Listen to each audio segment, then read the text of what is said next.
दोस्तों 2024 में अप्रैल मई तक होने जा रहे लोकसभा चुनाव, जिसमें जनता अपने विचारों का एक और नया मोड़ ले लिया है। जनता ने अपने विचारों में कर दिया बड़ा बदलाव। जनता की बदल गई चुनावी सियासी समीकरण। क्या अब की बार हो सकता है भाजपा का खेल खत्म, या बन सकती है कांग्रेस यानी इंडिया महागठबंधन की सरकार। नमस्कार, आप देख रहे हैं पॉलिटिकल हिंदी विचार। अभी अभी आया जनता के बीच से लोकसभा चुनाव को लेकर एक चौंकाने वाला सर्वे, जिसे देख हो गई नेताओं की हालत खराब। अभी अभी आया एक चौंकाने वाला सर्वे, जनता ने कर दिया बड़ा खुलासा। देश की बदल गई सियासी समीकरण। क्या अब की बार केंद्र में बन सकती है बीजेपी की सरकार, या अब की बार केंद्र में बनेगी कांग्रेस यानी महागठबंधन की सरकार। लोकसभा चुनाव ओपिनियन पोल 2024 में आप सभी का हार्दिक स्वागत है। वैसे तो आप सभी जानते हैं अप्रैल मई तक लोकसभा चुनाव होने वाले हैं। हम भी इस वीडियो में लोकसभा चुनाव 2024 के आगामी नए प्रधानमंत्री के बारे में बात करने वाले हैं। इस ओपिनियन पोल में जनता ने बता दिया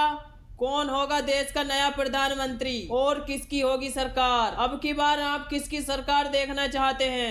क्या अब की बार नरेंद्र मोदी को तीसरी बार प्रधानमंत्री देखना चाहते हैं, या फिर अब की बार कांग्रेस यानी इंडिया महागठबंधन को अपनी सरकार देखना चाहते हैं? अब देखना होगा जनता किसकी उपलब्धि को मानकर वोट करेगी। ये तो जनता की सोच पर निर्भर करता है। मैं देश की जनता से पूछना चाहता हूँ, अब की बार देश का प्रधानमंत्री किसे देखना चाहते हैं? बीजेपी को, या इंडिया महागठबंधन को, या फिर अन्य दल के किसी नेता को? कमेंट करके हमें अपनी राय अवश्य दें, क्योंकि जनता की राय लोकतंत्र को मजबूत बनाने के लिए महत्वपूर्ण होती है। इसीलिए अपनी राय अवश्य दें। चलिए वीडियो शुरू करते हैं और देखते हैं सबसे पहला राज्य। इससे पहले मैं आपको जानकारी के लिए बता दूं कि देश में लोकसभा की कुल 543 सीटें हैं और किसी भी पार्टी को पूर्ण बहुमत की सरकार बनाने के लिए 272 सीटें जीतने की आवश्यकता होती है। जिस पार्टी के पास 272 या उससे अधिक सीटें होंगी वही पार्टी केंद्र में अपनी सरकार बनाएगी। आगे बढ़ते हैं और देखते हैं सबसे पहला राज्य। सबसे पहला राज्य आता है उत्तर प्रदेश। उत्तर प्रदेश में लोकसभा की कुल 80 सीटें हैं। यहाँ पर बीजेपी के खाते में 40, जबकि इंडिया महागठबंधन के खाते में 35 लोकसभा सीट जाती दिख रही हैं। यदि यही बात करें हम अन्य दलों की, तो अन्य दलों के खाते में भी 5 लोकसभा सीट जाती दिख रही हैं। और आमतौर पर ऐसा माना जाता है जो पार्टी उत्तर प्रदेश में सर्वाधिक सीटें जीतेगी वही पार्टी अपनी देश में सरकार बनाएगी। लेकिन अब की बार आंकड़े कुछ उल्टे होते नजर आ रहे हैं। जबकि सरकार कोई और बनाने वाला है, जबकि अधिक सीटें कोई और लाने वाला है, और सरकार कोई और बनाने वाला है। चलिए इसी के साथ यदि हम बात करें बिहार राज्य की। बिहार राज्य में लोकसभा की कुल 40 सीटें हैं। यहाँ पर बीजेपी के खाते में 18, जबकि इंडिया महागठबंधन के खाते में 20 लोकसभा सीट जाती दिख रही है। और यहाँ पर अन्य दलों के खाते में भी 2 लोकसभा सीट जाती दिख रही हैं। यहाँ पर बीजेपी को थोड़े से नुकसान का सामना करना पड़ सकता है, जबकि इंडिया महागठबंधन को यहाँ काफी फायदा होता नजर आ रहा है। चलिए इसी के साथ यदि हम बात करें हरियाणा राज्य की। हरियाणा राज्य में लोकसभा की कुल 10 सीटें हैं। यहाँ पर बीजेपी के खाते में 4, जबकि इंडिया महागठबंधन के खाते में 6 लोकसभा सीट जाती दिख रही हैं। यहाँ पर बीजेपी को 1 सीट से थोड़ा सा नुकसान करना पड़ सकता है, जबकि इंडिया महागठबंधन यहाँ पर 1 सीट से आगे चल रही है। चलिए इसी के साथ यदि हम बात करें पंजाब राज्य की। पंजाब राज्य में लोकसभा की कुल 13 सीटें हैं। यहाँ पर बीजेपी का खाता खुलने की कोई संभावना नहीं है, जबकि इंडिया महागठबंधन के खाते में 6 और अन्य दलों के खाते में 7 लोकसभा सीट जाती दिख रही हैं। यहाँ पर बीजेपी की लुटिया डूबती नजर आ रही है। चलिए इसी के साथ यदि हम बात करें असम राज्य की। असम राज्य में लोकसभा की कुल 14 सीटें हैं। यहाँ पर बीजेपी के खाते में 8, जबकि इंडिया महागठबंधन के खाते में 6 लोकसभा सीट जाती दिख रही है। यहाँ पर बीजेपी को थोड़ा सा फायदा होता नजर आ रहा है, जबकि इंडिया महागठबंधन को यहाँ पर नुकसान का सामना करना पड़ सकता है। चलिए इसी के साथ यदि हम बात करें गोवा राज्य की। गोवा राज्य में लोकसभा की कुल 2 सीटें हैं। यहाँ पर बीजेपी व इंडिया के बीच बराबर की टक्कर देखने को मिल सकती है। गोवा की 2 लोकसभा सीटों में से बीजेपी के खाते में 1, जबकि इंडिया महागठबंधन के खाते में भी 1 लोकसभा सीट जाती दिख रही है। चलिए इसी के साथ यदि हम बात करें तेलंगाना राज्य की। तेलंगाना राज्य में लोकसभा की कुल 17 सीटें हैं। यहाँ पर बीजेपी के खाते में 4, जबकि इंडिया महागठबंधन के खाते में 13 लोकसभा सीट जाती दिख रही हैं। यहाँ पर बीजेपी को नुकसान का सामना करना पड़ सकता है, जबकि इंडिया महागठबंधन को यहाँ पर काफी फायदा होता नजर आ रहा है। चलिए इसी के साथ यदि हम बात करें तमिलनाडु राज्य की, तमिलनाडु राज्य में लोकसभा की कुल 39 सीटें हैं। यहाँ पर बीजेपी के खाते में 12, जबकि इंडिया महागठबंधन के खाते में 27 लोकसभा सीट जाती दिख रही हैं। यहाँ पर बीजेपी को काफी नुकसान का सामना करना पड़ सकता है, जबकि इंडिया महागठबंधन को यहाँ पर काफी फायदा होता नजर आ रहा है। चलिए इसी के साथ यदि हम बात करें केरल राज्य की, केरल राज्य में लोकसभा की कुल 20 सीटें हैं। यहाँ पर बीजेपी के खाते में 2, जबकि इंडिया महागठबंधन के खाते में 12 लोकसभा सीट जाती दिख रही हैं। यदि वही बात करें हम अन्य दलों की, तो अन्य दलों के खाते में भी 6 लोकसभा सीट जाती दिख रही हैं। यहाँ पर बीजेपी को काफी नुकसान का सामना करना पड़ सकता है, जबकि इंडिया महागठबंधन को यहाँ पर फायदा होता नजर आ रहा है। चलिए इसी के साथ यदि हम बात करें मध्य प्रदेश राज्य की, मध्य प्रदेश राज्य में लोकसभा की कुल 29 सीटें हैं। यहाँ पर बीजेपी के खाते में 15, जबकि इंडिया महागठबंधन के खाते में 14 लोकसभा सीट जाती दिख रही हैं। चलिए इसी के साथ यदि हम बात करें जम्मू कश्मीर राज्य की, जम्मू कश्मीर राज्य में लोकसभा की कुल 6 सीटें हैं। यहाँ पर बीजेपी व इंडिया के बीच बराबर की टक्कर देखने को मिल सकती है। जम्मू कश्मीर की 6 लोकसभा सीटों में से बीजेपी के खाते में 3, जबकि इंडिया महागठबंधन के खाते में भी 3 लोकसभा सीट जाती दिख रही हैं। चलिए इसी के साथ यदि हम बात करें त्रिपुरा राज्य की, त्रिपुरा राज्य में लोकसभा की कुल 2 सीटें हैं। यहाँ पर बीजेपी के खाते में 1, जबकि इंडिया महागठबंधन के खाते में भी 1 लोकसभा सीट जाती दिख रही है। त्रिपुरा राज्य में भी बीजेपी व इंडिया के बीच बराबर की टक्कर देखने को मिल सकती है। चलिए इसी के साथ यदि हम बात करें मेघालय राज्य की, मेघालय राज्य में लोकसभा की कुल 2 सीटें हैं। यहाँ पर बीजेपी का खाता खुलने की कोई संभावना नहीं है। मेघालय की 2 लोकसभा सीट इंडिया महागठबंधन के खाते में जाती दिख रही है। यहाँ पर बीजेपी की लुटिया डूबती नजर आ रही है। अभी तक आपने 285 सीटों का सर्वे विस्तार से जाना, जिसमें जाना बीजेपी के खाते में 113, वे इंडिया महागठबंधन के खाते में 152, इंडिया महागठबंधन के खाते में 152 सीटें जाती दिख रही हैं। इंडिया महागठबंधन अभी तक बढ़त बनाए हुए चल रही है। चलिए इसी के साथ यदि हम बात करें अगले राज्य की, अगला राज्य आता है अरुणाचल प्रदेश। अरुणाचल प्रदेश में लोकसभा की कुल 2 सीटें हैं। यहाँ पर बीजेपी व इंडिया के बीच बराबर की टक्कर देखने को मिल सकती है।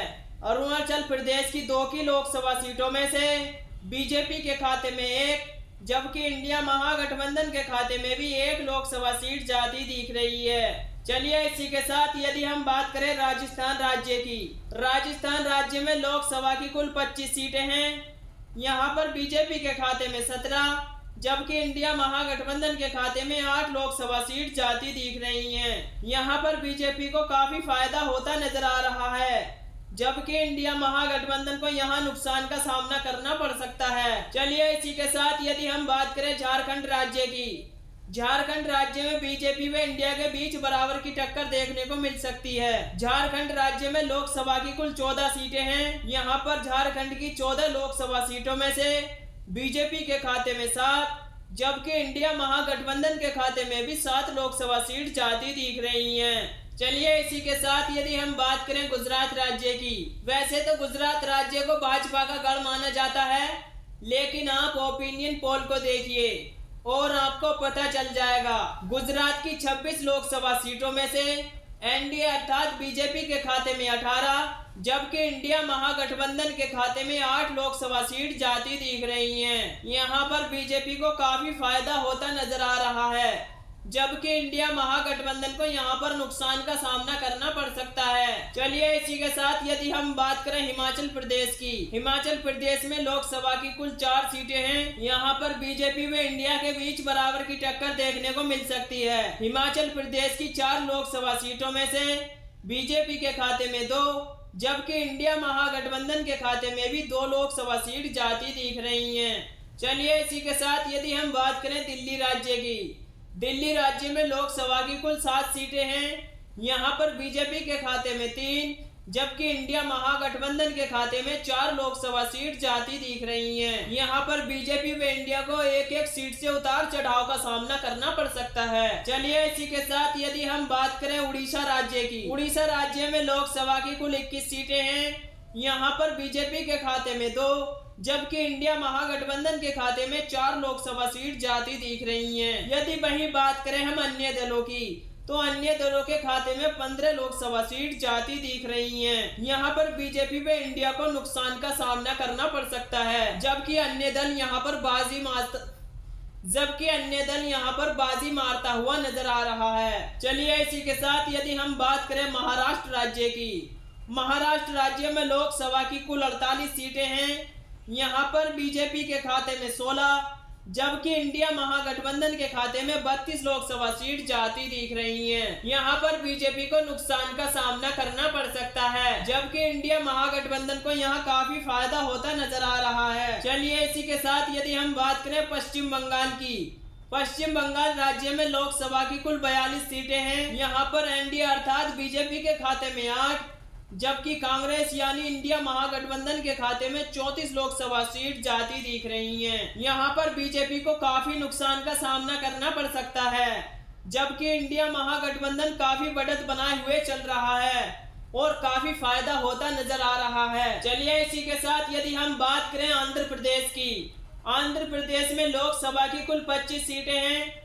यहाँ पर एनडीए अर्थात बीजेपी के खाते में 5, जबकि इंडिया महागठबंधन के खाते में 10 लोकसभा सीट जाती दिख रही हैं। और यदि वही बात करें हम अन्य दलों की, तो अन्य दलों के खाते में भी 10 लोकसभा सीट जाती दिख रही हैं। यहाँ पर बीजेपी को नुकसान का सामना करना पड़ सकता है, जबकि इंडिया महागठबंधन वे अन्य दल दोनों बराबर की टक्कर देख रहे हैं। चलिए इसी के साथ यदि हम बात करें केंद्र शासित प्रदेशों की, केंद्र शासित प्रदेशों में लोकसभा की कुल 7 सीटें हैं। यहाँ पर बीजेपी के खाते में 3, जबकि इंडिया महागठबंधन के खाते में 4 लोकसभा सीट जाती दिख रही हैं। इस प्रकार हमने लोकसभा की 543 सीटों का सर्वे विस्तार से जाना, जिसमें से देखा गया कि बीजेपी के खाते में 192, वहीं पर कांग्रेस यानी इंडिया महागठबंधन के खाते में 267 लोकसभा सीट जाती दिख रही हैं। यदि बात की जाए अन्य दलों की, तो अन्य दल पार्टियों के खाते में भी 84 लोकसभा सीट जाती दिख रही हैं। और मैंने वीडियो के शुरू में ही बता दिया था कि किसी भी पार्टी को पूर्ण बहुमत की सरकार बनाने के लिए 272 सीटें जीतने की आवश्यकता होती है, जबकि इंडिया महागठबंधन के खाते में 267 लोकसभा सीट जाती दिख रही हैं। अब की बार हम इस ओपिनियन पोल के आधार पर कह सकते हैं कि इंडिया महागठबंधन अपनी सरकार बनाने जा रहा है। और दोस्तों, आपको क्या लगता है कि अब की बार देश में आप किसकी सरकार देखना चाहते हैं? अब की बार बीजेपी की सरकार देखना चाहते हैं या फिर राहुल गांधी की सरकार देखना चाहते हैं? हमें कमेंट बॉक्स में अपनी राय अवश्य बताएं, क्योंकि जनता की राय लोकतंत्र को मजबूत बनाने के लिए महत्वपूर्ण होती है। इसीलिए अपनी राय अवश्य दें। वीडियो अच्छी लगी हो तो वीडियो को लाइक, चैनल को सब्सक्राइब अवश्य कर लें। बेल आइकन प्रेस करना ना भूलें मेरे दोस्तों, क्योंकि नई नई वीडियो का नोटिफिकेशन आप तक पहुंचता रहे। धन्यवाद।